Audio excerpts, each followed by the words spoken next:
PPT-nya belum kelihatan.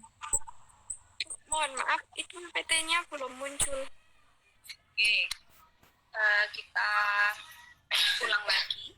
Jadi stabilitas itu adalah kemampuan dari produk obat. Karena kita kontennya obat ya. Dari produk obat untuk mempertahankan sifat dan karakteristiknya agar sama dengan yang dimilikinya pada waktu pembuatan, waktu produksinya itu, tanggal produksinya, selama penyimpanan dan penggunaan. Jadi harus dipastikan obat itu stabil, ya, stabil dari saat obat tersebut diproduksi, ya, diproduksi otomatis kan ini di pabrik obat ya, prosesnya. Nah, dari produksi obat sampai di penyimpanan itu kan bisa setelah obat ini jadi kan disimpan dulu nih di industri farmasi ya, di pabrik obat itulah kemudian didistribusikan ke beberapa ini ya farmasi untuk sebelum ke konsumennya. Nah, penggunaan di sini maksudnya sampai ke tangan konsumen. Itu. Nah, sampai ke tangan konsumen ini gimana? Nah, dari obat itu diresepkan oleh dokter, sampai obat itu kan kemudian sampai ke tangan konsumen atau panpel atau pasien ya. Atau pasien, nah kemudian digunakan, dikonsumsilah itu. Jadi kita sebagai farmasi memiliki tugas untuk memastikan obat itu stabil dari dia diproduksi, kemudian dia disimpan, kemudian dia digunakan oleh pasien atau konsumen. Karena di sini sebenarnya selain obat kan juga bisa kosmetik ya, tapi kita lebih spesifik ke obat. Nah, kemudian yang tadi saya bilang, untuk mengetahui obat tersebut itu masih stabil atau tidak, kita perlu ada uji, ada tes. Uji stabilitas itu maksudnya apa? Serangkaian pengujian yang didesain untuk memperoleh informasi terhadap stabilitas dari komponen obat atau produk obat untuk menentukan waktu simpan dan waktu penggunaan pada pengemasan dan kondisi penyimpanan yang telah ditetapkan. Kalau yang tadi ya, kita kan sebagai farmasis harus memastikan obat itu stabil. Nah, biasanya yang tertera itu ada pengemasan gitu ya. Pengemasan. Di kemasan itu pasti atau harus ada tanggal kadaluarsa, ya, expired date. Itu harus dan pasti itu sudah ditentukan saat obat tersebut diproduksi.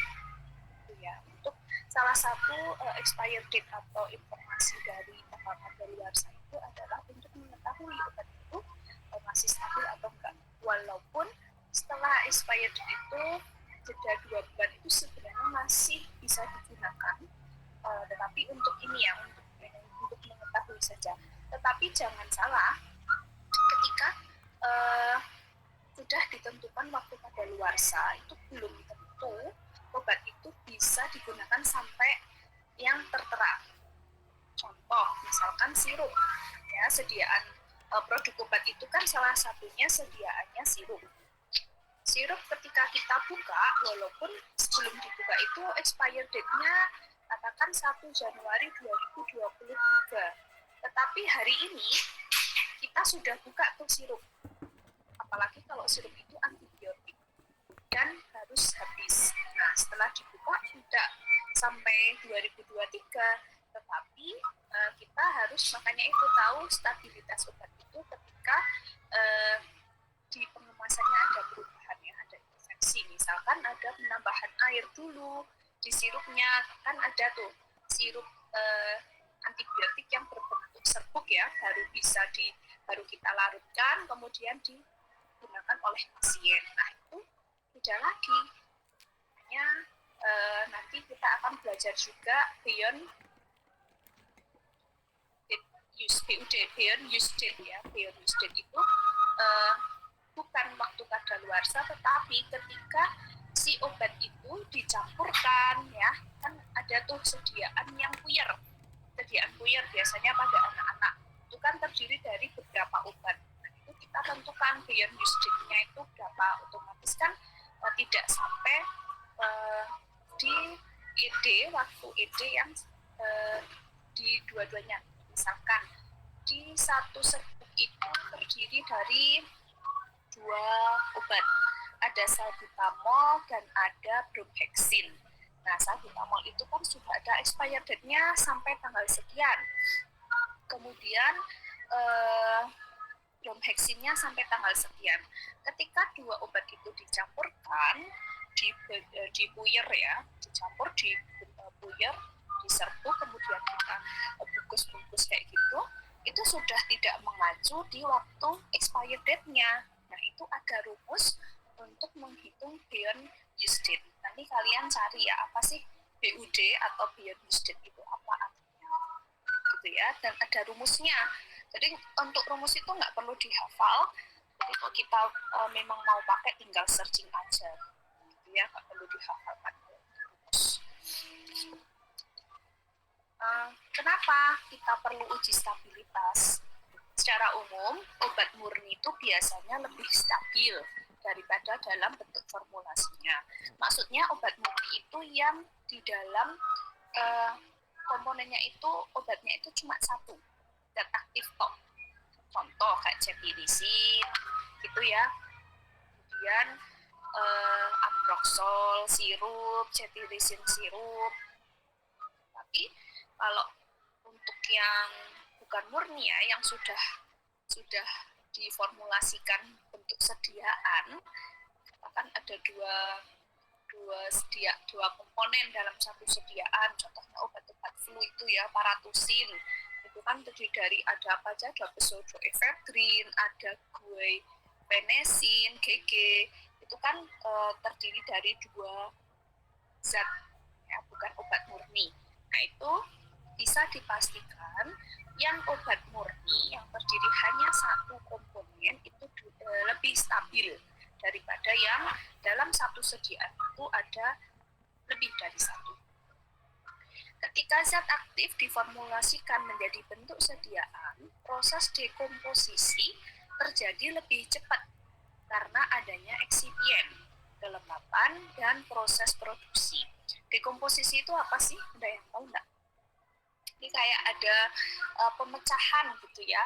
Jadi misalkan senyawa itu kompleks, jadi nggak kompleks lagi karena kemudian terpecah, terurai menjadi beberapa senyawa.